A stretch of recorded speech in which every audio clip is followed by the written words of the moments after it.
बोलिए श्री सद्गुरु महाराज जी की जय। सच्चे दरबार की जय। उमापति महादेव की जय।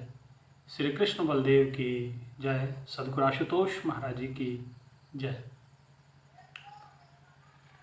प्रिय भगवत प्रेमियों, एक बार फिर आप लोगों के बीच गुरु महाराज जी की कृपा से, दया से विचारों को व्यक्त करने का अवसर मिल रहा है। आशा है कि आप सभी स्वस्थ होंगे, सुरक्षित होंगे और गुरु की भजन साधना से आप जुड़े होंगे, ईश्वर के साथ उनके भजन संकीर्तन में संलग्न होंगे। जैसा कि आप सभी जानते हैं कि नवरात्रि का पर्व शुरुआत हो चला है और जैसा आप सभी लोग जानते हैं कि हमारे देश में त्योहारों की एक बड़ी लंबी श्रृंखला है और उन सभी त्योहारों का अपना महत्व है।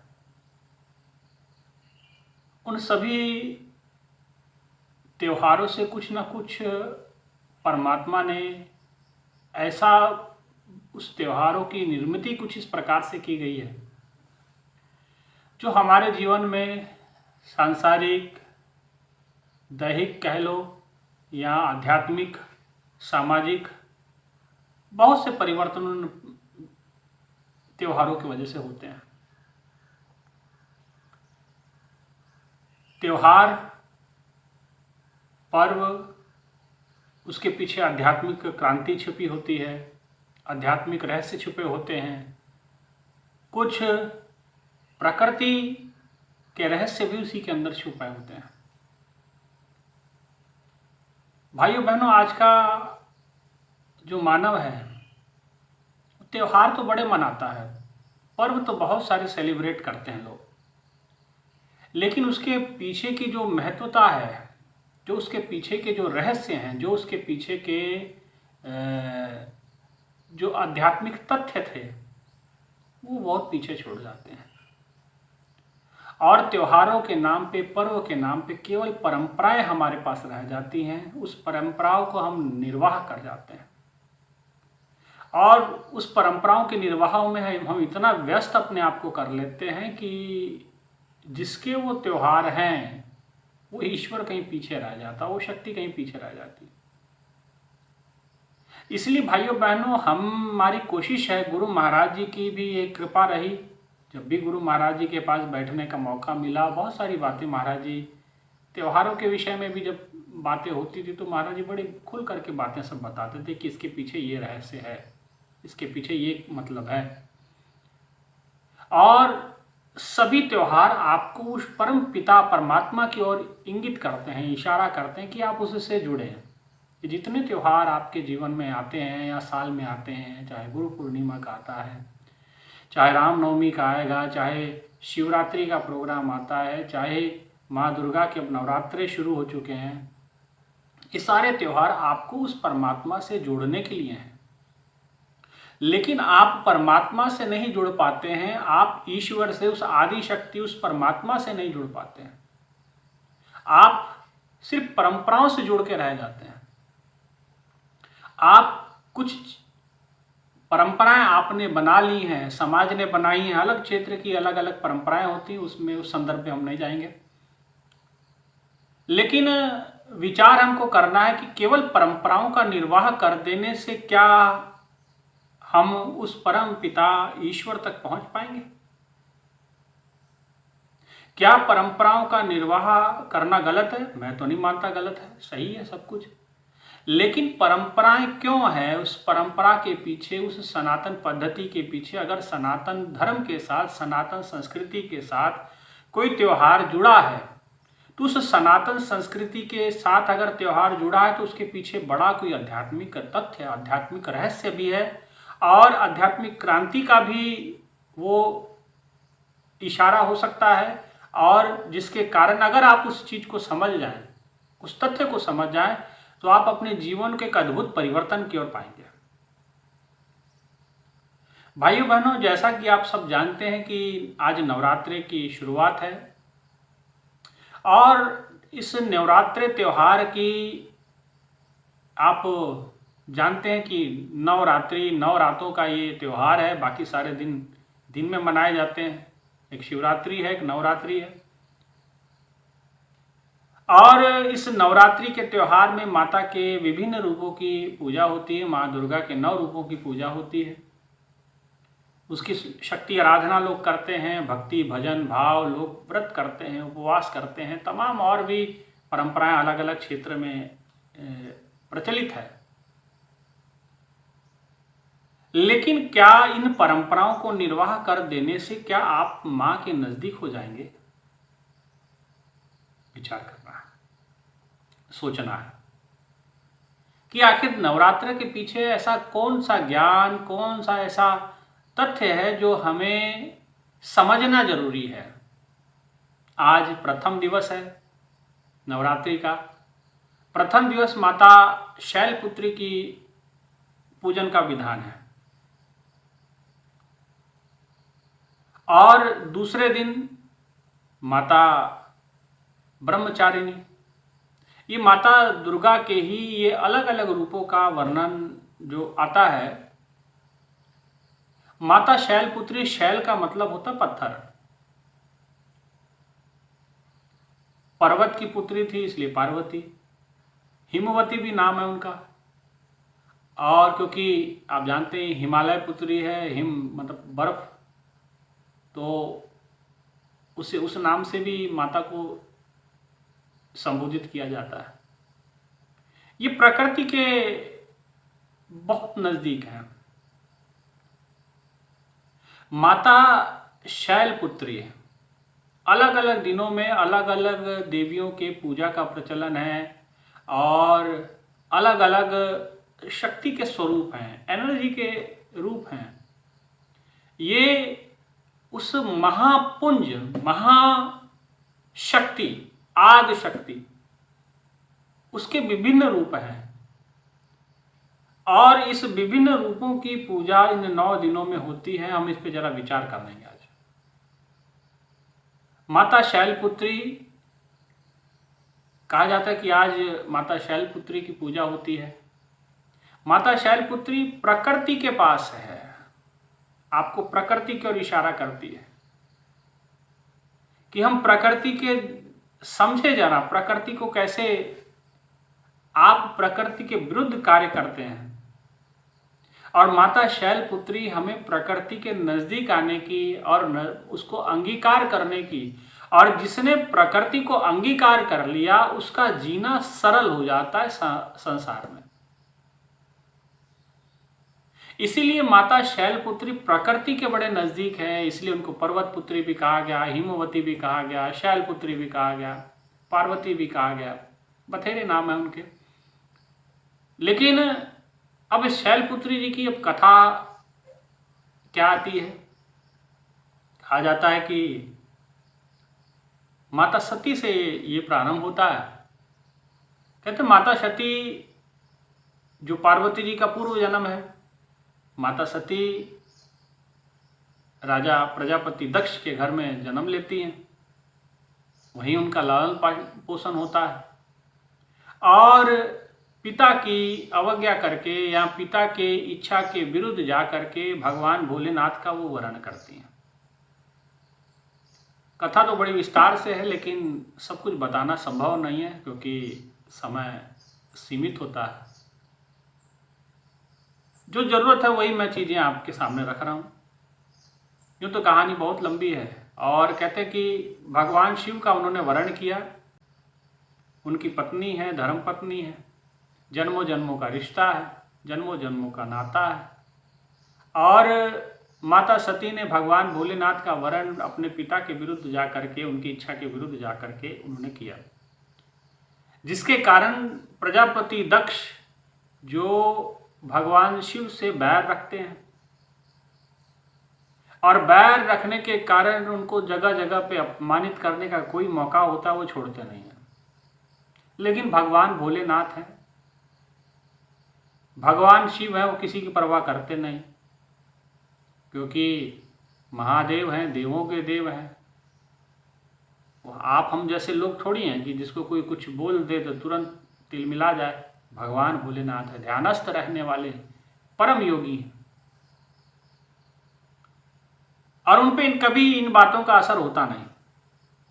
और कहा जाता है कि ये कथा कुछ इस प्रकार से आती कि एक बार माता सती भगवान भोलेनाथ के साथ अगस्त मुनि जी के आश्रम जाती हैं, और अगस्त मुनि जी के आश्रम में जाकर के वहाँ कई दिनों तक कथा श्रवण करती हैं भगवान श्री राम के विषय में और भी तमाम अवतारों के विषय में। उन्होंने तमाम कथा प्रसंगों को सुना। भगवान भोलेनाथ जी आज श्रोता बने हुए हैं, अगस्त मुनि जी के मुखारबिंद कथा को श्रवण कर पा रहे हैं। ये देखिए, भगवान शिव भी कथा सुनते हैं, सत्संग सुनते हैं, और आप हम कहेंगे हम सत्संग नहीं सुनेंगे, तो ये आपकी अज्ञानता है भाई।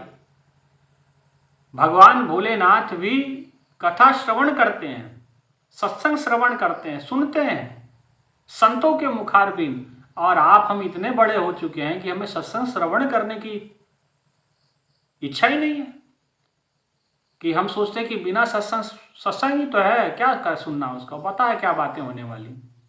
भाइयों ऐसा नहीं। इसलिए राम कथा सुनबे के रसिया, हनुमान जी के विषय में आता है कि भगवान के ऐसे प्रिय नहीं बना जाता, ईश्वर के नजदीक ऐसे नहीं इंसान हो जाता।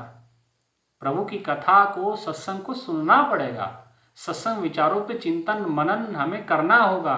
और सत्संग सुनने का तात्पर्य क्या है? जहाँ सत्संग होता है, जहाँ प्रभु की कथा होती है, और कहा जाता है, बड़े बड़े ऋषियों ने, महापुरुषों ने कहा है कि जहाँ प्रभु का भजन संकीर्तन होगा, सत्संग होगा, वहाँ स्वयं प्रभु निवास करते हैं, वहाँ स्वयं ईश्वर का वास होता है। और जब आप कथा सुनते हैं, सत्संग सुनते हैं, जब बैठते हैं आप कथा में, तो आप साधारण जगह पे नहीं बैठे हैं, आप भगवान के चरणों में बैठे हैं, ये समझिएगा। यूं तो आप ईश्वर तक पहुंच नहीं पाते हैं, लेकिन जब आप सत्संग में सुनने जाते हैं, पहुंचते हैं, और वहां अपना माथा टिका करके, माथा जमीन पे लगा करके गुरु को प्रणाम करते हैं, अपने इष्ट को प्रणाम करते हैं, और प्रणाम करके जब कथा सत्संग श्रवण करते हैं, तो ये कोई साधारण बात नहीं है। ये आप भगवान के चरणों में बैठ के कथा श्रवण कर रहे हैं। आज अगस्त मुनि जी के आश्रम में भोलेनाथ जी जाते हैं सत्संग सुनने के लिए, कथा सुनने के लिए। क्यों? वो अपने जीवन से ये संदेश देना चाहते हैं। हालांकि वो परम योगी हैं, वो परम शक्ति हैं, वो भोलेनाथ हैं, महादेव हैं, उसे इन सब चीज़ों की आवश्यकता नहीं, लेकिन मानव जाति उनका आचरण पकड़ती है। मनुष्य की खासियत होती है, वो जिस किसी को अपना इष्ट मानती है, उसके आचरण को भी अंगीकार करने की कोशिश करते हैं। जैसे हम ही हैं, महाराज जी को देखे हैं, महाराज जी को सुने हैं, गुरु महाराज जी की बातें अक्सर हम लोग प्रेमी सब बातें तो हम करते हैं, तो हमारे लिए तो हम, हमारे आराध्य गुरुदेव हैं, तो हम उन्हीं की बातों को अंगीकार करने की कोशिश करते हैं। उन्हीं की तरह, कहने का मतलब जिसके प्रति आदमी की अपार श्रद्धा हो जाती है, तो उनका आचरण भी, महापुरुषों का आचरण भी लोग अंगीकार करते हैं। हालांकि ये कहा गया कि गुरु के आचरण को नहीं देखना चाहिए, गुरु जो कह रहा है उस पर विचार करना चाहिए, हालांकि ये कहा गया है। लेकिन मानवीय प्रकृति कुछ इस प्रकार की कि वो नहीं रह पाता, वो करता है, और इस बात को भगवान भोलेनाथ बड़ी भली भांति जानते हैं। तो भोलेनाथ जी अगस्त मुनि जी के आश्रम में कथा सत्संग श्रवण करने गए, और कई दिनों तक वहाँ कथा श्रवण करते हैं। अब कथा श्रवण करते हैं, बड़े आनंदित होते हैं, कथा का समापन होता है, कथा सत्संग समाप्त होती है, और उसके बाद अगस्त मुनि जी को प्रणाम करते हुए, आशीर्वाद देते हुए भगवान वहाँ से विदा लेते हैं। और विदा जब लेते हैं तो भगवान भोलेनाथ वायु मार्ग से, आकाश मार्ग से माता सती के साथ अपने कैलाश पर्वत की ओर जा रहे हैं।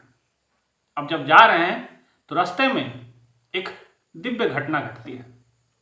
वो घटना कुछ इस प्रकार की घटती है कि उसी समय, जिस दौरान भगवान भोलेनाथ जी आकाश मार्ग से सती जी को लेकर के, माता सती के साथ आकाश मार्ग से कैलाश की ओर गमन करते हैं, और उसी समय धरती पे भगवान नारायण का प्रभु श्री राम के रूप में अवतार हो चुका है। और भगवान श्री राम की इस अवतार को देख करके भगवान प्रसन्न होते हैं, भोलेनाथ जी। और भोलेनाथ जी जब प्रसन्न होते हैं तो अब वो तो चाहते थे कि हम जाएं प्रभु के सामने, लेकिन देखा कि ये तो दिव्य लीला चल रही है, भगवान का लीला है, और मैं कहीं वहां जाऊं तो मेरे कारण से कहीं उस लीला में विघ्न ना पड़ जाए और कहीं उनकी लीला का भांडाफोड़ ना हो जाए या लीला कर ही ना पाए वो, क्योंकि भगवान तो भगवान है। तो उन्होंने समय को देखते हुए जांचते हुए वहीं से आकाश मार्ग से ही भगवान श्री राम को दोनों हाथ जोड़ करके प्रणाम किया और जोर से एक जय घोष लगाया, जय सच्चिदानंद जग पावन। माता सती ये कथा, ये सारी चीजें देख रही थी। माता सती ने कहा, प्रभु आपने किसे सच्चिदानंद कहा?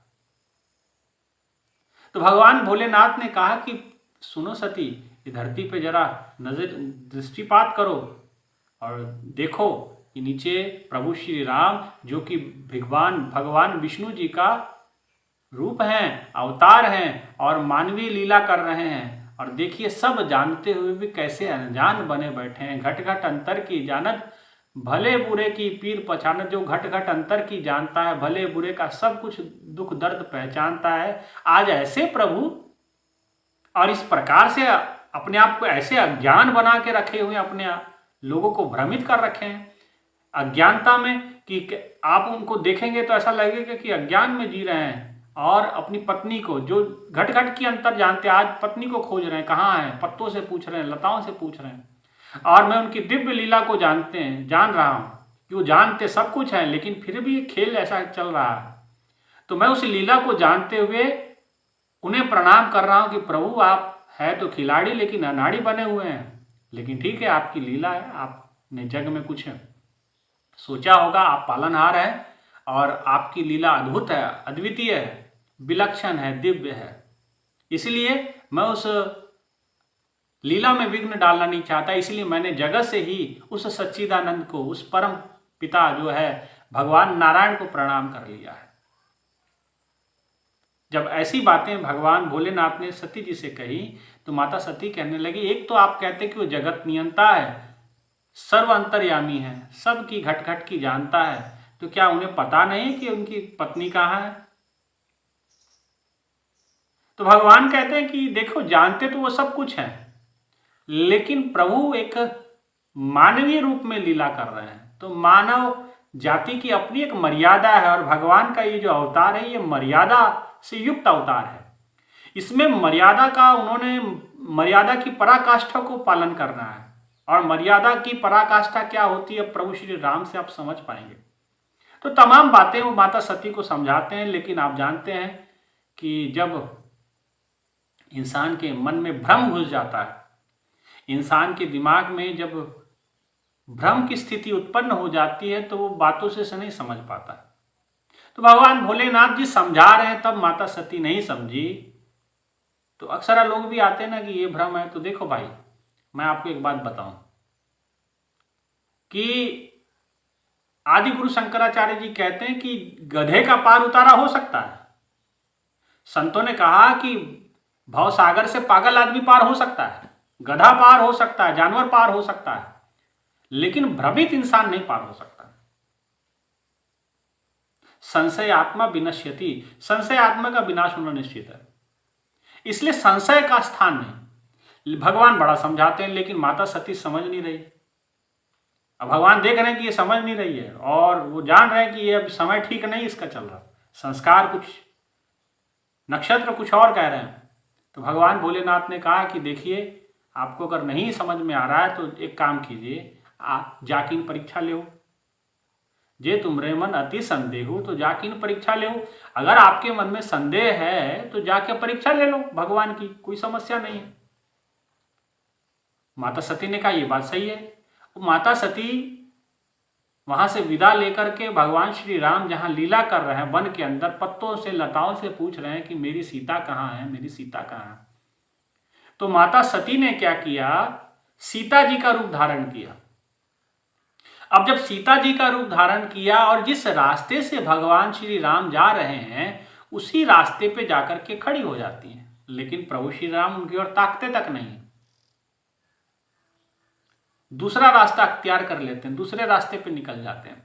फिर प्रभु श्री राम दूसरा रास्ता पकड़ते हैं तो माता सती जो है फिर सीता का रूप धारण करके दूसरे रास्ते पे, कभी तीसरे रास्ते पे, जो जो रास्ता प्रभु श्री राम ने धारण किया उसी रास्ते पे माता सती सीता का रूप धारण करके खड़ी हो जाती है। लेकिन प्रभु श्री राम है वो तो सब जानते हैं। अब जब देखा कि भाई ये समय अब माता का ठीक नहीं है तो उन्होंने दोनों हाथ जोड़े और माँ को कहने लगे, माँ आप अकेली वन में विचरण कर रही हैं, भगवान भोलेनाथ कहाँ है, पिता भोलेनाथ कहाँ है। शर्मा गई, अपनी मंद बुद्धि पे भीतर ही भीतर अपने आप को कोसती कि अरे ये तो सब कुछ जान गए कि मैं कौन हूँ, और अपने वो सोचने लगे कि भोलेनाथ जी बिल्कुल ठीक कहते थे, तो सब कुछ जानते हैं लेकिन ये मानवीय लीला कर रहे हैं। और भी उसके अंदर तमाम घटनाएं आती हैं। रामायण के अंदर जिक्र आता है कि अपना विराट रूप भी वहाँ देखते हैं, दिखाते हैं कि मैं कौन हूँ। लेकिन इस कथा को हमें समझना है। अब भगवान की लीला को जब उन्होंने समझा, जाना कि नहीं ये तो अंतर्यामी है, तो भगवान भोलेनाथ के विषय में जब राम जी ने पूछा तो सकुचा गई और कुछ और कह दिया कि मैं तो आपके दर्शन करने आई थी, और इस प्रकार से वहाँ से विदा लेती हैं और चले जाती हैं। भगवान भोलेनाथ कैलाश पे स्थित हैं, कैलाश पे ध्यानस्थ हैं। अब ध्यानस्थ हैं, माता सती पहुँची तो माता सती से ने भगवान श्री भोलेनाथ जी ने कहा कि सती आपके मन का संशय निवारण हो गया। माता सती ने कहा कि हाँ प्रभु आप बिल्कुल ठीक कह रहे थे, वो साधारण नहीं है, वो असाधारण व्यक्तित्व है, वो दिव्य हैं, वो वाकई सब कुछ जानते हैं। भगवान शिव ने कहा कि अच्छा ये बताओ आप माता सीता का तो रूप धारण करके नहीं गए थे उनके पास। तो माता सती ने वहां झूठ बोल दिया। माता सती ने कहा कि नहीं नहीं मैं सीता का रूप धारण नहीं किया था, लेकिन भोलेनाथ जी अंतर्यामी है, ध्यान में देख लिए कि नहीं ये तो सीता जी का ही रूप बनाए थे। तो भगवान ने मन ही मन भगवान श्री राम को प्रणाम किया और अशुभ योग जानते हुए वो कहा कि देखिए अब आपने मेरा माता का रूप धारण किया था तो आपको अब हम उस दृष्टि से नहीं देख पाएंगे, पत्नी की दृष्टि से नहीं देख पाएंगे, इसलिए अब आप साधना करिए, आप तप कीजिए और रहिए कैलाश पे, लेकिन आपको पत्नी के समान हम नहीं देख पाएंगे। और भगवान भोलेनाथ कह के ध्यान में बैठ गए। अब माता सती जो है इस व्यवहार को देख करके बड़ी विचलित हुई, बड़ी परेशान हुई। और जब परेशान हुई तो आप जानते हैं जब परेशान होती हैं तो तमाम दिमाग में बातें आती हैं, विचार आते हैं, तो तमाम भगवान के आगे प्रार्थना करने लगी, प्रभु मैं अपने पति की बात नहीं मानी, भगवान की बात नहीं मानी, मेरे जैसा पापी कौन है। तमाम सब विचार उनके मन में आने लगे। प्रभु अगर इस जन्म में भोलेनाथ जी अगर मेरे नहीं हो पाते हैं तो मेरा इस जन्म लेना बेकार है, मेरा जन्म लेना बेकार है। प्रभु कुछ ना कुछ युक्ति सुझाओ, या तो मुझे इस शरीर से मुक्त करें या मुझे भगवान भोलेनाथ के नज़दीक करें, भगवान मुझे स्वीकार करें। तो प्रार्थना अंदर ही अंदर प्रभु श्री राम से करती हैं, नारायण से करती हैं कि प्रभु आप ही की बात शिव जी मानते हैं, आप ही कुछ कीजिए। कहते कि कुछ इसी प्रकार से अवसर आया और एक दिन अचानक गणों ने देखा कि वायु मार्ग से बहुत सारे यान जा रहे हैं। जब पूछ पड़ताल हुई तो पता चला कि भगवान महादेव के जो माता सती के बहनें, उनके सारी बहनें अपने पिता प्रजापति दक्ष के घर जा रहे हैं। तो उसने पूछा कि आप कहाँ जा रहे हैं, तो पता है कि हम पिता ने हमें बुलाया था, आमंत्रण दिया था, एक बहुत बड़ा यज्ञ उसमें किया जा रहा है और उस यज्ञ में हम जो है आहुति डालने जा रहे हैं, पिता ने हमें आमंत्रण दिया है। तो सती जी ने कहा कि आज हमारे यहाँ तो आमंत्रण नहीं आया। बोले ये तो पता नहीं, लेकिन हमारे यहाँ तो आमंत्रण आया था इसलिए हम जा रहे हैं। तो सब अपने अपने जाने लगे, लेकिन माता सती के पास आमंत्रण नहीं और बिना आमंत्रण के जाए कैसे। लेकिन पुत्री है, पिता के प्रति मोह होता है, पिता के प्रति सम्मान होता है, तो मन में सोचने लगी कि पिता इतना बड़ा यज्ञ कर रहे हैं तो व्यस्त हो गए होंगे, भूल गए होंगे, स्मरण नहीं रहा होगा, और हम तो अपने हैं, हमें आमंत्रण निमंत्रण की क्या आवश्यकता है। आमंत्रण निमंत्रण तो परायों को दिया जाता है, जो अपने हैं, जो खास है, नज़दीक है, जो आत्मीय है, उसे निमंत्रण की कैसे आवश्यकता है। और समय आया तो उन्होंने भगवान भोलेनाथ के आगे प्रार्थना की कि प्रभु, कि मेरे पिता के घर में बहुत बड़ा एक यज्ञ है, आप चलिए हमारे साथ, उस यज्ञ में आप भी अपनी आहुति हव्य डालिएगा। तो भगवान ने कहा कि देखो सती, उन्होंने बुलाया नहीं है, और नहीं बुलाने का कारण मैं जानता हूं, वो मुझसे करते हैं बैर। अब मुझसे करने के बैर के कारण ही तुझे नहीं बुलाया उन्होंने। और जब मुझसे बैर करते हैं और ऐसे जगह पे जाना ठीक नहीं, कोई सही बात है, अगर आपसे कोई बैर रखता है, आपके बारे में कोई भला बुरा बोलता है, तो वहां जाने की आवश्यकता नहीं। हालांकि रामायण के अंदर में, रामचरितमानस में कहते हैं, लिखा है, गुरु घर, मित्र के घर और पिता के घर बिना बुलाए ही जाना चाहिए। भोलेनाथ जी ने माता सती से कहा बिना बुलाए ही जाना चाहिए। लेकिन अगर आपसे कोई बैर रखता है तो वहां भी जाने की जरूरत नहीं है, वहां भी जाने की जरूरत नहीं। अगर आप वहां जाएंगे और आपको उल्टा पुल्टा बोला जाएगा तो ठीक है, वहां मत जाइए आप, क्योंकि वहां जाने से हित नहीं होगा, अहित होगा, लड़ाई होगी, झगड़ा होगा, कुछ ना कुछ झंझट झगड़ा होते रहेगा। तो भगवान कहते हैं कि देखिए अब हम तो जाएंगे नहीं। भगवान ने बड़ा समझाया, लेकिन आप जानते हैं कि नारी जाति, नारी हट जो होता है, वो इतनी जल्दी सहजता से कोई बातें स्वीकार नहीं करते। जब तक अगर उनके दिमाग में बात बैठती नहीं तो ये आसानी से स्वीकार नहीं करती हैं। तो भगवान ने कहा, बड़ा समझाया, और भगवान ने सोचा कि ये देखिए अब इसका समय ऐसा आ गया है, ये संस्कार नक्षत्र कुछ ठीक नहीं है। तो भगवान ने कहा अगर जाना ही चाहती तो जाओ, लेकिन मैं नहीं जाऊँगा। और भगवान ने कहा कि ठीक है, आपके पिता है, आपका स्नेह है पिता के प्रति, मेरा भी स्नेह है, लेकिन बैर रखते हैं तो कितना हो कोई स्नेही क्यों ना हो, आपका अच्छा क्यों ना हो, हित चाहने वाला क्यों ना हो, लेकिन अगर वो आपसे बैर रखता है तो देखिए थोड़ा बचिए आप। बड़ा समझाया, लेकिन माता सती मानी नहीं। माता सती अपनी बात पे अड़िग रही, और फिर से वो जिद करके भगवान ने कहा कि ठीक है जाओ, कोई बात नहीं है, और नंदी को साथ ले जाओ। तो माता नंदी पे सवार होकर के और अपने पिता के घर पहुंची, प्रजापति दक्ष, जहां यज्ञ का बहुत बड़ा आयोजन किया जा रहा था। अब जिस समय बहुत बड़ा यज्ञ का आयोजन किया जा रहा था तो उसमें जब पहुंची तो इनकी कोई आव भगत स्वागत नहीं हुआ। सब जवाइयों का स्वागत हुआ, सारे जवाई वहां आए हुए थे, सारे बहनें वहां हुई थी, सबका स्वागत बड़े सत्कार से हुआ, लेकिन जो है माता सती का सत्कार नहीं हो पाया। ना भोलेनाथ जी को किसी ने आमंत्रण दिया, किसी ने पलट के देखा तक नहीं। पिता ने तो देखा तो मुंह फेर लिया, माँ ने हंस के बात की, बहनों ने हंस के बात की, लेकिन इसके अलावा माता सती भी भीतर ही भीतर परेशान हो रही कि इतना अपमान अपने घर में, और कहते कि वो अपमान का घूंट तो पी गई।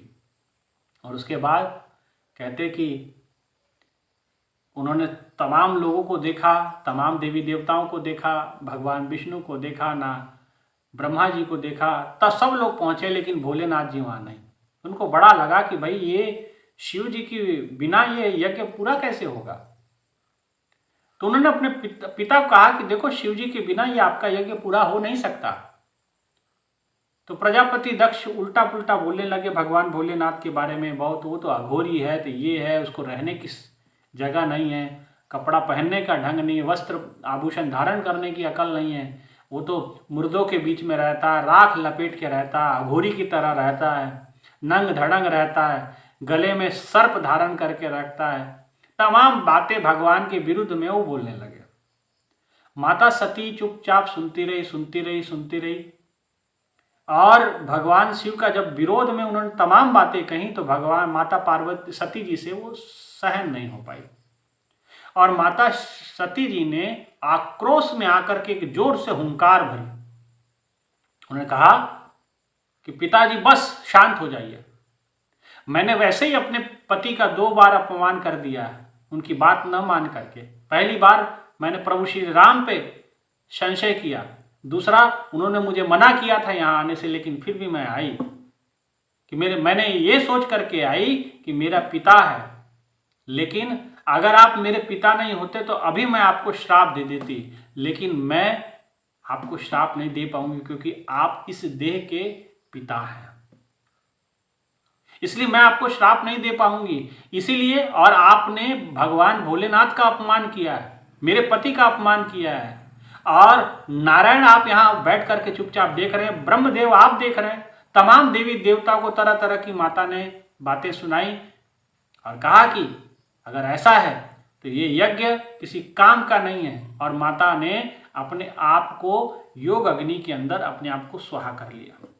अब जैसे माता सती ने अपने आप देह त्याग किया, तो देह त्याग करने के बाद क्या हुआ कि नंदी ने तुरंत जाके भगवान भोलेनाथ को कहा कि प्रभु बड़ा अनर्थ हो गया, माता सती ने देह त्याग कर दिया। भगवान भोलेनाथ जी बड़े विचलित हुए, और जब बड़े विचलित हुए उन्होंने तुरंत वीरभद्र को प्रकट किया।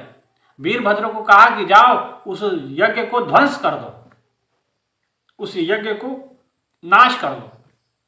और वीरभद्र और कहा कि जाकर के उस मूर्ख दक्ष का अंत करो। और वीरभद्र जी वहां से चलते हैं भगवान के आशीर्वाद को प्राप्त करके, और जाके उन्होंने तमाम यज्ञ को ध्वंस किया। अब देखिए यहां भी एक समझने वाली बात है, अब यज्ञ को ध्वंस क्यों किया? अब यज्ञ, आप अगर ग्रंथों को पढ़ेंगे तो आप पाएंगे कि ज्यादातर यज्ञों को ध्वंस करने का काम किसने किया? असुरों ने किया। जहां जहां ऋषि मुनि संत यज्ञ करते थे, हवन करते थे, तो जितने असुर होते थे वो क्या करते थे कि उसमें विघ्न पैदा करते थे।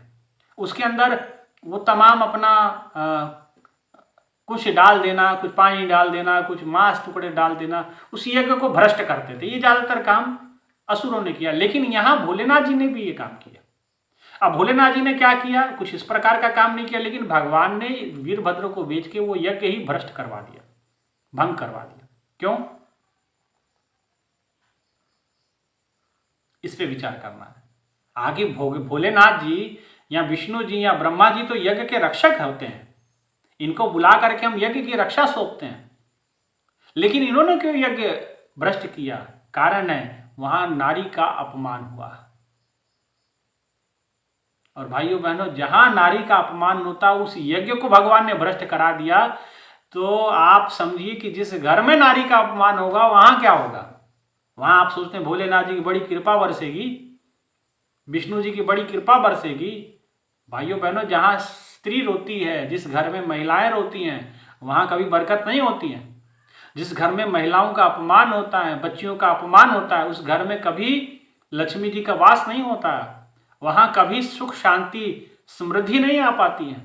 इसलिए ध्यान रखिए, भगवान भोलेनाथ जी ने जहां नारी का अपमान हुआ उस यज्ञ को ध्वंस करवा दिया। इसलिए नारी का अपमान नहीं, सम्मान करना है,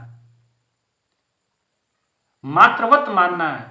आप रामायण पढ़ते हैं ना, वहां गोस्वामी लिखते हैं, सिया राम मैं सब जग जानी। सभी स्त्रियों को उन्होंने सीता की उपमा दी कि मैं सबके अंदर माता सीता का रूप जानता हूं और भाइयों में प्रभु श्री राम को देखता हूं। तो ऐसा सम्मान, ऐसी विचारधारा हमारी भी होनी चाहिए। जहां स्त्री का अपमान हुआ वहां यज्ञ ध्वंस करने में भगवान ने समय नहीं लगाया, तो आपके हमारे घर में कैसे बरकत आएगी? इसलिए नारी का अपमान नहीं, सम्मान करें, और नारी का सम्मान और नारी के प्रति हृदय में प्रेम भी रखें और श्रद्धा का भाव भी रखें, है ना। इसलिए जो पराई स्त्री पे मात्र के समान देखें, बच्ची के समान देखें, अपने पुत्र के समान देखें उसे, है ना। और पुत्र पुत्री दुहिता समान, दोनों को समान माने, पुत्र और पुत्री में भेद ना करें, उसको भी समानता रखने, उस पर विचार करेंगे कभी मौका लगेगा तो कहने का मतलब, भगवान ने वो यज्ञ ध्वंस करवा दिया। स्त्री का अपमान हुआ, माता का अपमान हुआ, माता ने देह त्याग किया, वीरभद्र ने जाकर के यज्ञ ध्वंस किया, और राजा जो प्रजापति दक्ष थे उनका सर धड़ से अलग कर दिया।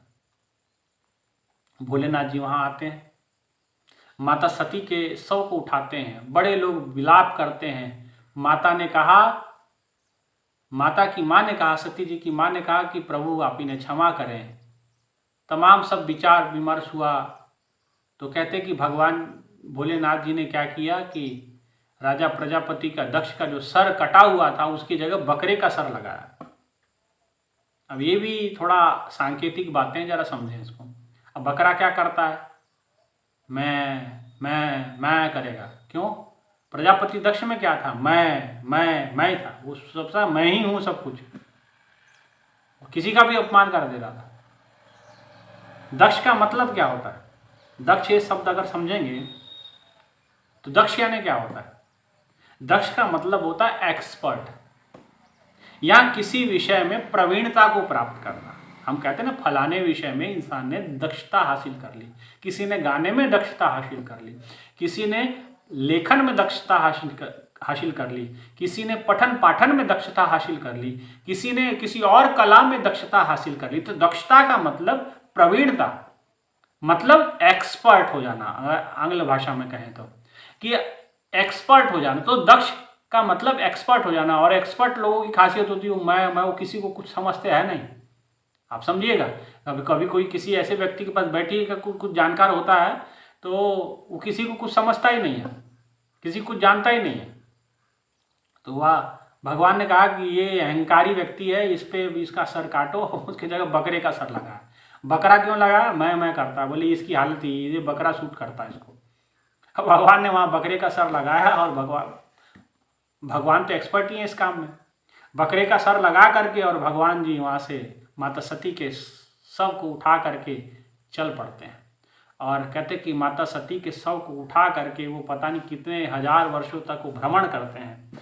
सृष्टि का चक्र रुकने वाला, क्योंकि संहार हो नहीं रहा है, भगवान उन्हीं के बैराग में लिप्त हो गए हैं, उसी में परेशान है, उनको ले करके पूरे ब्रह्मांड में भ्रमण करते हैं। माता परा आदि शक्ति ने के आदेश पे भगवान विष्णु जी को कहा कि प्रभु अब इस पे कुछ आप विचार करें, क्योंकि पालन आप करते हैं तो अपना सुदर्शन धारण करें, और माता आदि शक्ति के जो सती स्वरूप के जो देह हैं उनके टुकड़े करें, और उससे भी धर्म की स्थापना में बड़ा महत्वपूर्ण योगदान मिलने वाला है। इसलिए ये कार्य करना बड़ा जरूरी है, ताकि भगवान शिव को वापस अपने कार्य पर लगाया जा सके।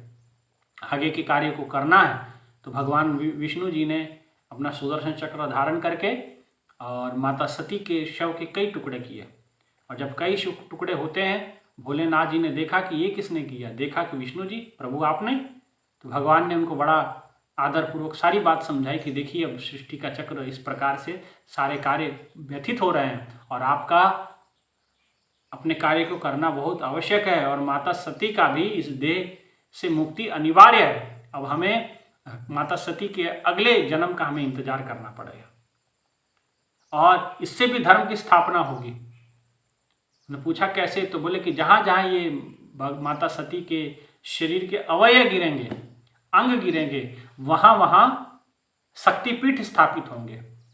और भोलेनाथ जी ने क्या किया कि जहाँ जहाँ माता सती के शक्तिपीठ स्थापित हुए थे, वहाँ वहाँ एक रक्षक भैरव बाबा, वहाँ जो है एक एक भैरव बाबा की ड्यूटी सेवा लग गई।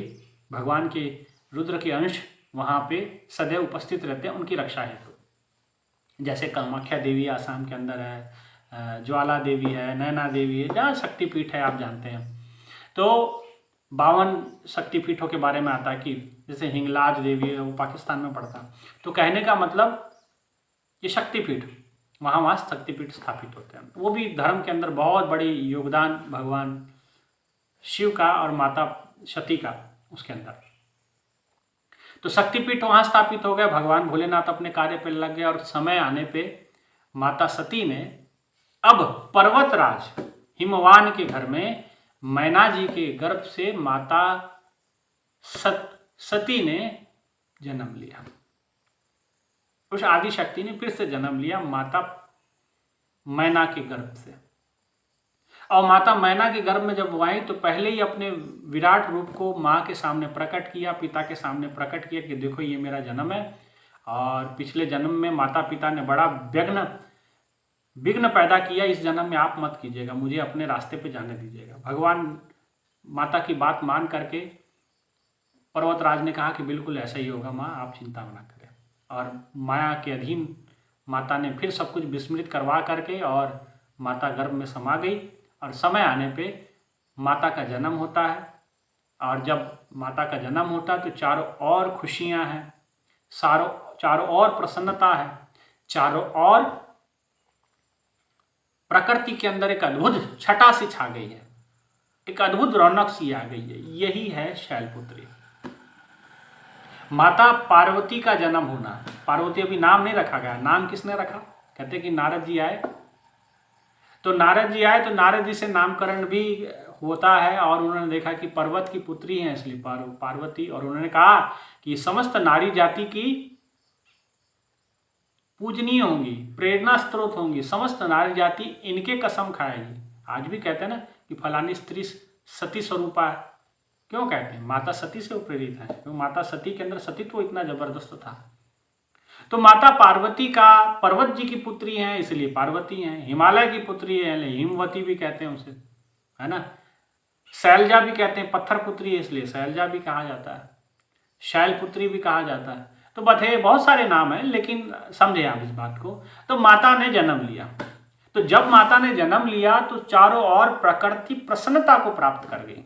हर घर खुशहाली है, हर जगह एक आनंद का अनुभूत लोग कर रहे हैं।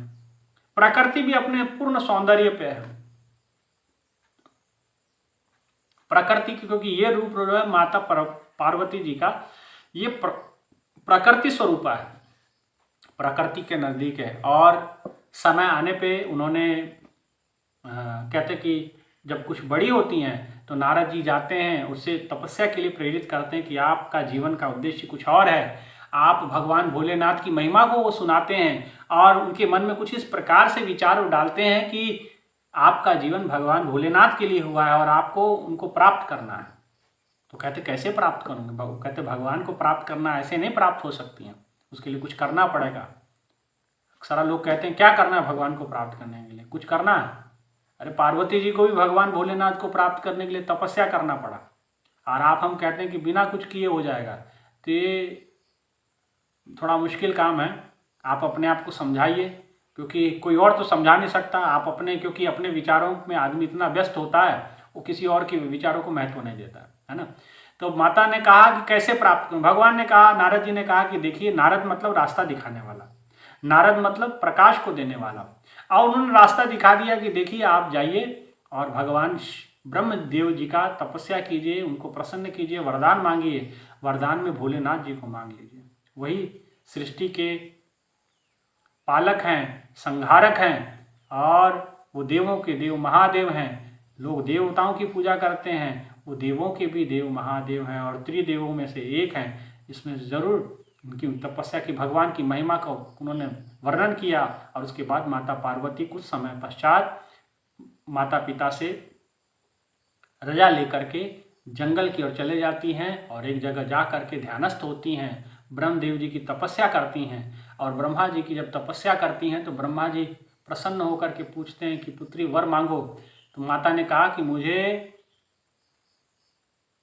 अगर कुछ वर देना ही चाहते हो तो मुझे पति रूप में मेरे भोलेनाथ जी मुझे प्राप्त हों, महादेव जी मुझे प्राप्त हों। भगवान ब्रह्मदेव ने तथास्तु कहा और अंतर्ध्यान हो गए। और माता जी का जो घोर तप था, बड़े किस्म के अंदर आता कि बहुत लंबा तप था और बड़ा जबरदस्त तप था। उस तप के विषय में भी आता कि एक पत्ता खा के वो काफ़ी समय तक रहे, इसलिए माता पार्वती का नाम एक अपर्णा भी पड़ता है। मैंने एक पर्ण को खा के रही, इसलिए अपर्णा, है ना। तो इसलिए माता सती का ये रूप भी, माता पार्वती का ये जो तपस्वी वाला रूप है, इसे ब्रह्मचारिणी रूप भी कहते हैं। तो पहले दिन शैलपुत्री जी की और द्वितीय दिवस नवरात्रि के दूसरे दिन माता ब्रह्मचारिणी की। ब्रह्मचारिणी क्या है? ये तपस्वी है। माता जी ब्रह्मचारिणी है, मतलब उन्होंने तपस्या की, किसके लिए? भोलेनाथ जी के लिए। तो ये हमें पहला तो प्रकृति के नज़दीक, पहला स्वरूप जो है प्रकृति के नज़दीक ले जाता है, और दूसरा तपस्या करने के लिए प्रेरित करता है, पुरुषार्थ करने के लिए प्रेरित करता है। पार्वती जी ने घोर तप किया और इसीलिए लोग तप, यहाँ भी तप किए तो व्रत एक प्रकार का होता है। व्रत है ना, तो प्रतिज्ञा होती है, लेकिन एक व्रत के मायने लोग यहाँ आजकल मानते हैं कि उपवास कर लेना मतलब भूखे रहना, जैसे माता पार्वती जी रही, तो इसीलिए नवरात्रों में भी लोग उपवास रखते हैं, ये भी एक कारण है। और दूसरा कारण यह है कि इन दिनों के अंदर आप देखिए नवरात्रे दो समय आते हैं। एक चैत्र नवरात्र होता है, एक शारदीय नवरात्र। ये शारदीय नवरात्र है। चैत्र नवरात्र और शारदीय नवरात्र की खासियत होती है, ये नवरात्रों के बीच का जो ये समय होता है, ये बड़ा अद्भुत होता है। ये समय होता है परिवर्तन का। ये समय होता है एक मौसम से दूसरे मौसम में जाने का। आप देखिए अभी बरसातें और गर्मी का सीजन था, और बरसातें तो कम हुई लेकिन गर्मी बहुत ज़्यादा। अब गर्मी से आप ठंड में प्रवेश कर रहे हैं, तो ठंड से जब आप गर्मी से ठंड में प्रवेश करते हैं तो आप जानते हैं कि ये 8-10 दिन में, 15 दिन में प्रकृति के अंदर बड़ा उथल पुथल होता है। उथल पुथल का मतलब बड़े कुछ बदलाव होता है, और जब प्रकृति में बदलाव होगा तो निश्चित है कि उस प्रकृति का प्रभाव आपके शरीर पे भी होगा। तो तमाम प्रकार के रोग आपको ग्रसित कर सकते हैं। आपको हैजा हो सकता है, आपको अपच हो सकता है, तो आपको तमाम जो है भोजन को पचाने में बड़ी दिक्कतें आने वाली हैं। तो इसीलिए महापुरुषों ने इस परंपरा के साथ, इस सनातन त्योहार के साथ में एक परंपरा और जोड़ दी। वैज्ञानिक तथ्य इसके पीछे इसलिए ये जोड़ दिया गया कि इस दौरान आप व्रत रखिए या कम खाइए या फल फूल खाइए, ताकि आपकी जो शरीर की व्यवस्था है वो ठीक रहे। इसके पीछे ये कारण था। इसके पीछे ये कारण नहीं था कि भाई आप भूखे रहेंगे तो माँ खुश हो जाएगी, नहीं। माँ तो खुश होगी कि जैसे माँ ने तपस्या की भोलेनाथ जी को प्राप्त करने के लिए, तो ब्रह्मचारिणी कहलाए।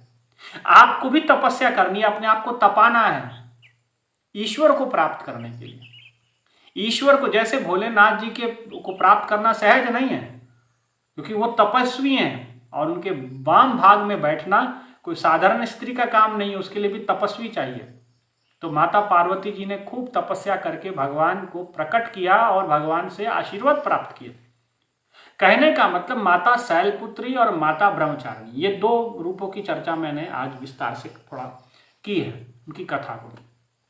ये जो माता तपस्वी का जो रूप धारण की है पार्वती जी ने, ये ब्रह्मचारिणी है। ये नवरात्रि के दूसरे दिन जो पूजा होता माता ब्रह्मचारिणी, और पहली जो है शैलपुत्री, वो प्रकृति है और ये तपस्विनी है, ब्रह्म का आचरण करने वाली है, ब्रह्म को धारण करने वाली, इसलिए ब्रह्मचारिणी, ब्रह्म का चारण करने वाली है। कहने का मतलब हमें भी प्रकृति के एक तो नजदीक जाना है, और दूसरा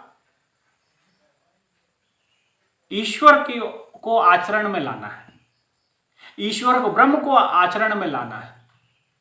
तब हम माता ब्रह्मचारिणी और शैलपुत्री की सही सही बात को हम समझ पाएंगे। प्रकृति के नजदीक आप देखिए प्रकृति का कितना जबरदस्त दोहन किया हमने। पेड़ काट के रख दिए अपने छोटे से डेकोरेशन के लिए, थोड़े से घर की सुंदरता को बनाने के लिए बड़े बड़े पेड़ों को काट देते हैं आप, और पेड़ लगाते नहीं हैं। एक पेड़ को बड़ा होने में 10 साल, 20 साल, 25 साल लग जाते हैं, और आप काट देते हैं 10-10 मिनट में पेड़ काट के घर ले आते हैं और पता नहीं क्या क्या उसका बनवा लेते हैं। अब पेड़ काट दिए, पेड़ उतने लगाए नहीं, और देखिए आजकल गर्मियों की स्थितियाँ क्या हो गई। पुराने ज़माने में 3 महीने की गर्मी, 3 महीने की बरसात, 3 महीने की ठंड होती थी। अब गर्मियाँ 8-8, 9-9 महीने चलती, बरसात का कहीं अता पता नहीं। बरसात आती है तो बाढ़ का रूप धारण कर लेती है। तो ये प्रकृति से जो छेड़छाड़ किया है, तो माता शैलपुत्री प्रकृति है। आप जब पेड़ काटते हैं तो ये समझ लीजिए कि आपने माता शैलपुत्री का, माता का अपमान किया। पेड़ काटे जाते थे पूर्व में भी, लेकिन वो पेड़ काटे जाते थे जो खत्म हो चुके हैं, जिनकी अवधि पूर्ण हो चुकी है। और आप जानते कोरोना काल था, आपको समझना होगा, कोरोना काल के भीतर आप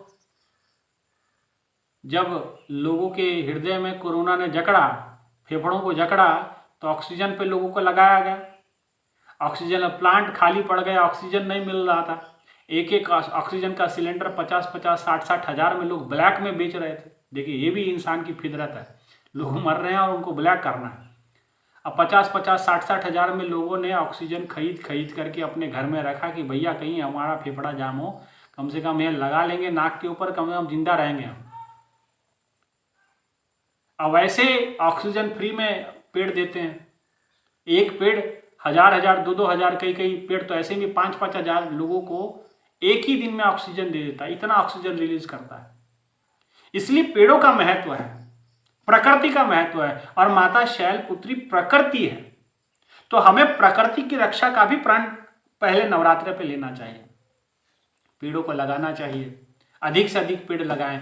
नहीं लगा सकते तो अपने जन्मदिन पे कम से कम एक पेड़ लगाएं। अपने घर में बच्चों का जन्मदिन हो तब उनके हाथों से एक एक पेड़ लगवाएं, और पेड़ भी छोटे ना बड़े लगवाएं, अच्छे पेड़ लगवाएं, है ना।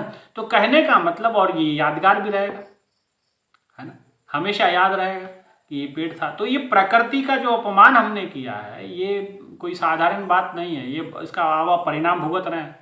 कितनी गर्मी है, कितनी गर्मी है। गाड़ी खड़ी करनी होती है तो पेड़ ढूंढते हैं, मोटरसाइकिल खड़ा करना है तो पेड़ ढूंढते हैं कि कहीं पेड़ की छांव मिल जाए, कहीं बैठना हो तो पेड़ ढूंढते हैं कि पेड़ की छांव में बैठेंगे, और जब काटते हैं तब हमें ध्यान नहीं आता। ऐसा ही अगर आरिया आप अपने बच्चों पे चलाएं तो कैसे पता, कैसा सीने में दर्द होगा, जान निकलेगी कि नहीं निकलेगी। छुरी किसी और पे चल रही है, जान अपनी निकलेगी। क्यों? क्योंकि आपका मोह है उससे, आपका लगाव है। तो ऐसा ही लगाव प्रकृति के साथ करे। माता शैलपुत्री आपको ये समझा रही है। नवरात्र का पहला दिवस, पहली पूजा ये है कि प्रकृति के नजदीक जाएं, प्रकृति के साथ सामंजस्य बैठाएं। और जिसने प्रकृति के साथ सामंजस्य बैठा लिया उसका जीना थोड़ा आसान है। ऋषि मुनियों ने प्रकृति के साथ सामंजस्य बैठाया, इसलिए वो जंगलों में भी सुरक्षित रहे। और आज आप अपने घरों में सुरक्षित नहीं रह पाते, वहां आपको हार्ट अटैक आ जाता है। इतनी सुविधाओं के बीच में एसी लगे हैं, तमाम है, वहां आप हार्ट अटैक के पेशेंट बन जा रहे हैं, बीपी के पेशेंट बन जा रहे हैं, शुगर के पेशेंट बन जा रहे हैं। और संतों ने, महापुरुषों ने, ऋषियों ने अपने आप को प्रकृति के साथ मिला लिया। तो जिसने प्रकृति के साथ अपने आप को मर्ज कर लिया, वो प्रकृति ही उसकी रक्षा कर लेती है। आपको रक्षा करने की जरूरत नहीं, प्रकृति आपकी बहुत बड़ी रक्षक है। लेकिन आप जब उससे छेड़छाड़ करते हैं तो प्रकृति आपकी भक्षक भी बन जाती है। एक बात समझ लेना, माता जहाँ शैलपुत्री है तो वहाँ वो कालरात्रि भी है, ये भी बात समझ लीजिएगा। वो काल का रूप भी है, महाकाली भी है। जब क्रोधित होती है तो वो खून तक पी जाती है लोगों का। तो ऐसी कथाएं आती, तो मैं समझाने के लिए बातें कह रहा हूं। तो प्रकृति के नजदीक जाइए, माने प्रकृति के साथ सामंजस्य बैठाइए, पेड़ पौधे लगाइए, प्रकृति का सम्मान कीजिए। तुलसी का पौधा घर में लगाइए, उनको पानी दीजिए। तुलसी के पौधे में खासियत होती है कि वहां पानी डालोगे तो ऑक्सीजन अलग, हाइड्रोजन अलग कर देता है। उसके जड़ में कुछ इस प्रकार की व्यवस्था होती है, और जहाँ वो पौधा होता है आसपास की वाइब्रेशन बहुत सुंदर होती है। वो शरीर आसपास हैजा नहीं फैलने देता है ना। कई प्रकार के रोगों से तुलसी जी का पौधा हमें बचाता है, इसीलिए उसकी भी पूजा करते थे। क्यों? आप देखिए, पीपल की पूजा होती है, तो क्यों होती है ये? आखिर प्रकृति की, नदियों की पूजा करते हैं हमारे सनातन धर्म में। पेड़ों की पूजा होती है, क्यों होती है? क्योंकि ये प्रकृति की पूजा है। ये प्रकृति हमें बहुत कुछ दिया है। नदियां ना होती तो शायद हम खेती बाड़ी ना कर पाते। अरब देश में नहीं है ना खेती बाड़ी। क्यों नहीं है? क्योंकि नदियां नहीं है। हमारे देश को माता गंगा है, माँ जमुना है, माँ गोदावरी है, माँ कृष्णा है, माँ तापी है ना। कितनी बड़ी बड़ी नदियां हैं, और 12 नदी, माँ नर्मदा है। तो इसके वजह से हमारे देश में कभी अन्न धन की कमी नहीं पड़ी, और जिसके वजह से अन्न धन की कमी नहीं। पंजाब है 5 नदियों का, वहां संगम है, इसलिए पंजाब बोला जाता है। वहां अनाज की कभी कमी नहीं पड़ी। क्यों? नदियों के कारण। इसीलिए नदियों के सम्मान में उनको पूजा जाता। पूजा का मतलब केवल ये नहीं होता कि हम उसको भगवान मान करके पूज रहे हैं। नहीं, पूजा का मतलब ऋषियों ने, मुनियों ने उन्हें सम्मान दिया कि भाई इनका बहुत बड़ा महत्व हमारे मानव जाति के कल्याण में है, समाज की रक्षा में है ना। इसीलिए उनका सम्मान किया था। ये था सनातन धर्म के पीछे उसका महत्व। तो माता शैलपुत्री यही समझाना चाहती कि आप प्रकृति के नजदीक जाएं, आप पेड़ों की रक्षा करें, आप पौधों की रक्षा करें, आप पशुओं की रक्षा करें, आप नदियों की रक्षा करें, नदियों में गंदगी ना डालें, आप प्रकृति को गंदा ना करें, वातावरण साफ रखें, सुंदर रखें। इसीलिए माता शैलपुत्री जो है प्रकृति का प्रतीक है। प्रकृति के नजदीक जाने की आपको इशारा करती है। नवरात्र का पहला दिन है ना। और उसके पीछे जो कथा थी वो भी मैंने बताया कि जो माता का पूर्व जन्म था और कैसे उनको संशय हुआ राम जी पे, और उसके बाद माता सती ने अपना देह त्याग किया, और उसके बाद माता पार्वती के रूप में हिमवान के घर में जन्म लिए। उनकी कथा इस वजह से जो है उनको शैलपुत्री भी कहा जाता, प्रथम शैलपुत्री। तो पहले शैलपुत्री जी की पूजा प्रकृति की पूजा। लोग आप देखे होंगे सूरज को पानी देते हैं, यहाँ आप देखे होंगे तुलसी जी को, पीपल को पानी देते हैं। क्यों दिया जाता है? इसके पीछे कारण था, प्रकृति है। सूरज की रोशनी ऐसी है, अगर सुबह सुबह जब सूरज लाल होता है और सुबह उठ करके आप सूरज को पानी डालते हैं कि एंगल बना करके लोटे से, तो उसमें से पानी में से जो तरंगे छन करके, जो किरणें छन करके सूरज की आती हैं, आंखों पे पड़ती हैं, तो आंखों को पे कभी चश्मा चढ़ता नहीं, आंखों की ज्योति बढ़ जाती है, आंखों का जो रोशनी है वो प्रखर हो जाती है, कभी चश्मा नहीं लगेगा। इसलिए पुराने जन्मों में, पुराने दिनों में देखिए जो हमारे बुजुर्ग होते थे और वो कितने कितने साल जीत जाते थे, लेकिन उनको कभी चश्मे की आवश्यकता नहीं पड़ी, क्योंकि उनके जीवन में ये एक परंपरा उन्होंने अपने भीतर एक अच्छी आदत डाल दी थी, सूरज को पानी डालने की। अब सूरज को पानी डालने का मतलब भगवान मिलेगा ऐसा नहीं है, लेकिन उसकी आंखें ठीक होंगी, आंखों को फायदा। ये आप अगर वाटर थेरेपी अगर उसको थोड़ा बहुत अध्ययन करेंगे तो आप जल चिकित्सा में ये सारी चीज़ें आती हैं। तो ये प्रकृति की पूजा थी, नदियों की पूजा थी। नदियों को स्वच्छ रखने के लिए कहा गया, क्योंकि नदियों का पानी पिया जाता था, नदियों का जल ग्रहण किया जाता था, है ना। तो ये उसके पीछे ये कारण था। और तुलसी जी की पूजा होती थी, पीपल की पूजा होती थी। पीपल में क्या था?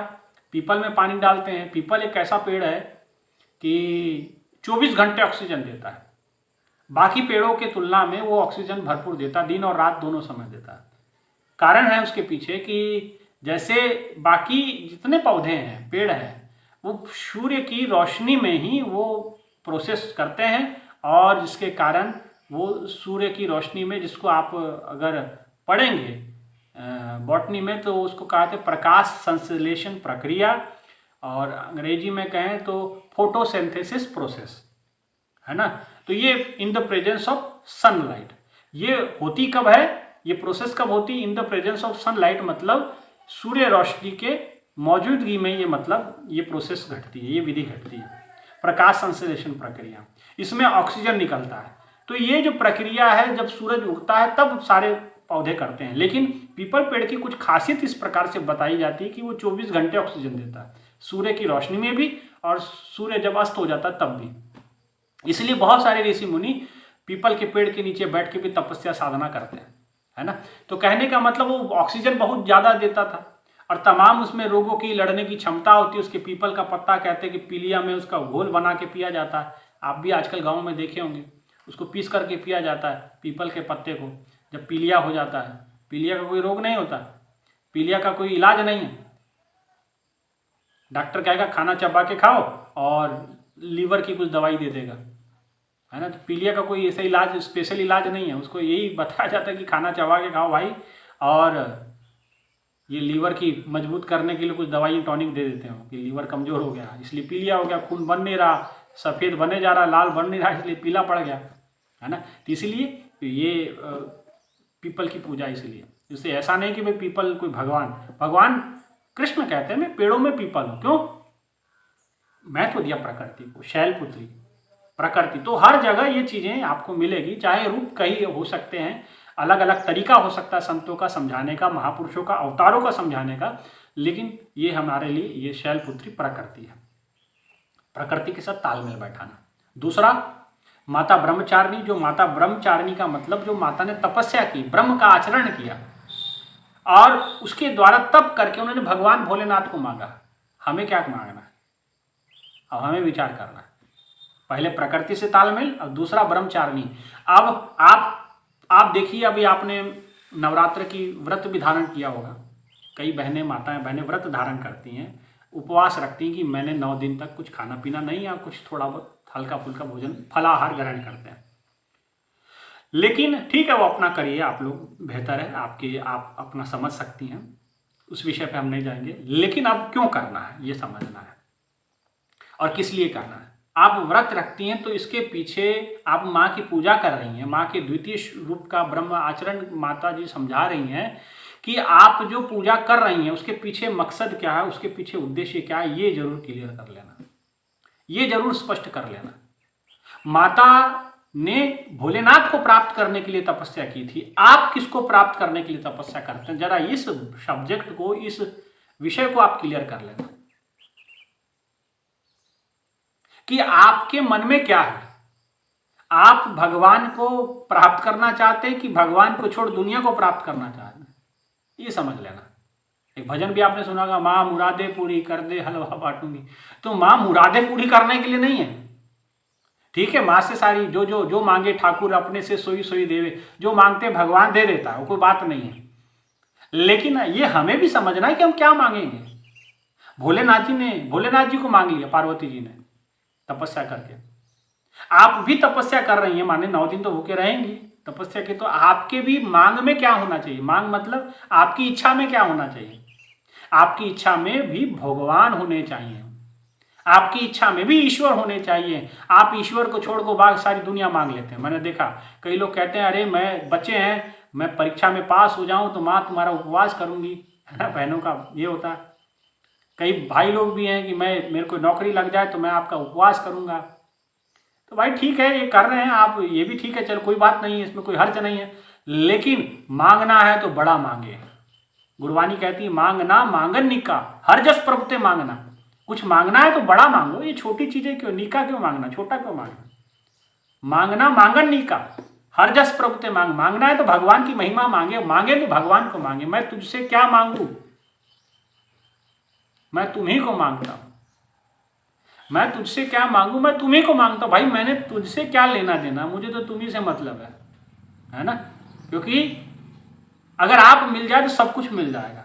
तो माता ब्रह्मचारिणी का जो रूप है, माता ब्रह्मचारिणी आपको इशारा करती है, संकेत करती है कि अगर आपको कुछ मांगना भी है तो ईश्वर को मांगे।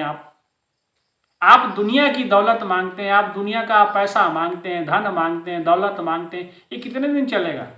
ये दौलत दुनिया में तो काम दे सकती है, लेकिन भगवान के घर में इसकी कीमत नहीं हुई। भगवान देखते हैं आप कैसे रहते हैं।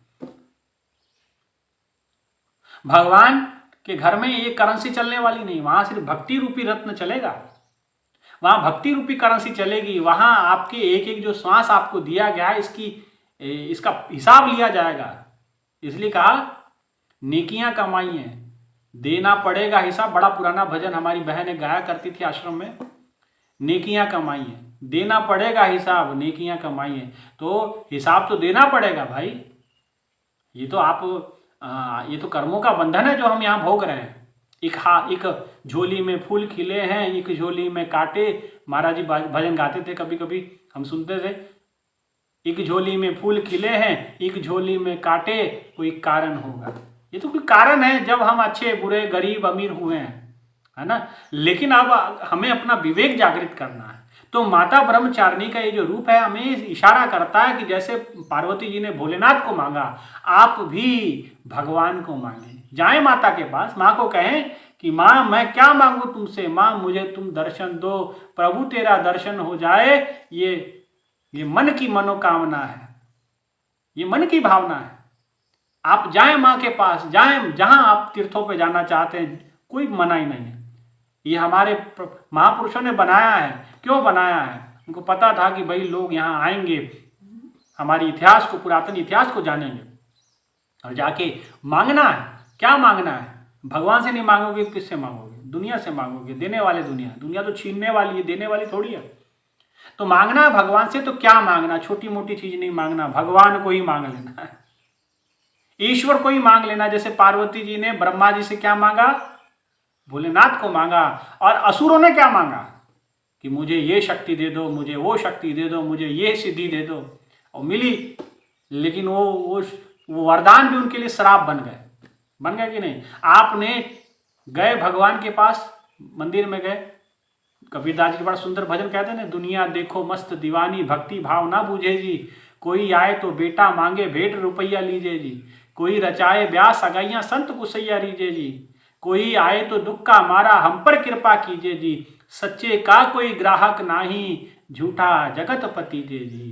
क्यों कहा उन्होंने? सच किसी ने ना मांगा, झूठा जगत, सारे दुनिया झूठी चीजें मांग मांग के ले जा रही। अरे मांगना है तो कहते हैं कि सच्चे का कोई ग्राहक नहीं, सच मांगिए। सच मतलब ईश्वर सत्यम जगत मिथ्या, ईश्वर को मांग ले। माँ से कहिए कि माँ मुझे तू मिल जाए, मेरा जीवन सफल हो जाएगा। तो मांगना है तो ये मांगना।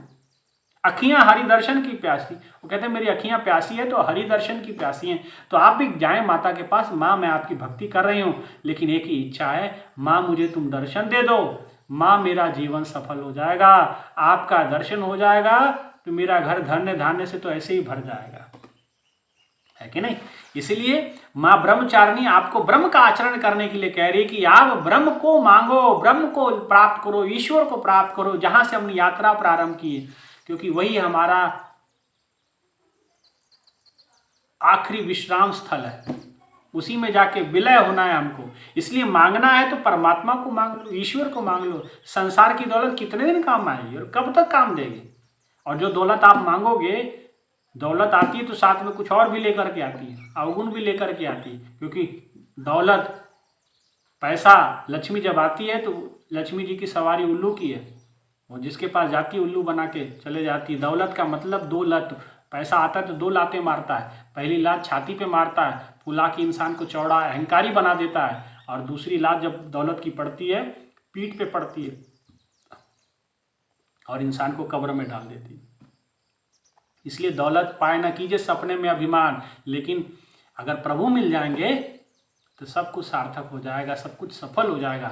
तो माता ब्रह्मचारिणी हमें ये इशारा करती है ना। इसलिए भाइयों बहनों, ये गुरुदेव आशुतोष महाराज जी अक्सर कहा करते हैं कि पहले प्रकृति से तालमेल बैठाइए, और भगवान की भक्ति करते ही हैं, मांगते ही हैं कुछ तो भगवान को मांग लीजिए, क्यों इधर उधर मांगना। राजा के पास जाके कहो कि भाई 2 बोरी राख भेज दो हमारे घर में बर्तन मांजने के लिए, नहीं तो समझदारी थोड़ी कहलाएगी। मांगना है तो कहो राजा आप ही मेरे हो जाओ भाई, आप अगर भगवान आपका हो गया तो सारी कायनात आपकी हो जाएगी। इसलिए माता ब्रह्मचारिणी आपको ये इशारा करती है कि आप ब्रह्म के हो जाओ, आप ब्रह्म का आचरण करो, पहले प्रकृति से, और दूसरा अगर कुछ मांगना ही है तो आप भगवान को मांग लो। असुरों ने भगवान को छोड़ के बाकी सब कुछ मांगा और सारे असुर एक एक करके मारे गए, वो वरदान उनके लिए श्राप बन गए, है ना। इसीलिए वो चाहते तो दुनिया का भला कर सकते थे, लेकिन मन में भलाई नहीं थी, स्वार्थ था, दूसरे को नीचा दिखाने की चेष्टा थी। इस वजह से जो केवट वड्डा आखिए टेवट डिठा हुआ, तो जो बड़ा अपने आप को कहलाता है वो बाद में छोटा ही होता है ना, तो इसलिए और छोटा हो जाता है। इसलिए भगवान को मांगे, यही माता का दूसरा रूप जो ब्रह्मचारिणी वाला है, जो द्वितीय दिवस पूजा जिनकी होती है, वो इसके पीछे ये इशारा है। इसलिए नवरात्रि के त्यौहार प्रारंभ हो चुके हैं। आज माता प्रकृति की शैलपुत्री की पूजा होगी और कल जो है माता ब्रह्मचारिणी की। लेकिन दोनों के विषय में, क्योंकि एक ही के साथ दोनों चीज़ें जुड़ी हुई थी, तो मैंने दोनों बातें आज आपके सामने रख दी। मौका लगेगा तो और भी नवरात्रि की, और भी अगर महाराज जी कृपा करेंगे, समय होगा, व्यस्तता नहीं रही तो आपके सामने वो भी विचार हम व्यक्त करेंगे। तो ये 2 रूपों के विषय में मैंने थोड़ा विस्तार में चर्चा की है। इसको जरूर सुनिएगा, समझिएगा, कोशिश करिएगा। किसी के हृदय को ठेस पहुंचाने की आवश्यकता नहीं है, और ना ही मन में ऐसा भाव है कि किसी के हृदय को ठेस लगे।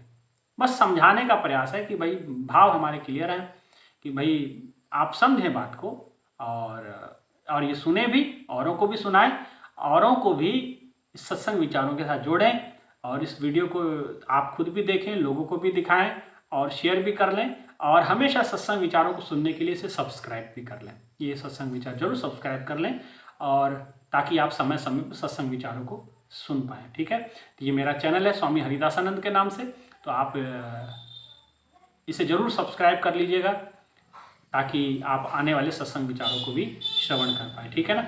इतना ही कहते हुए अपने विचारों को यहीं विराम देते हैं। आप सभी को नवरात्र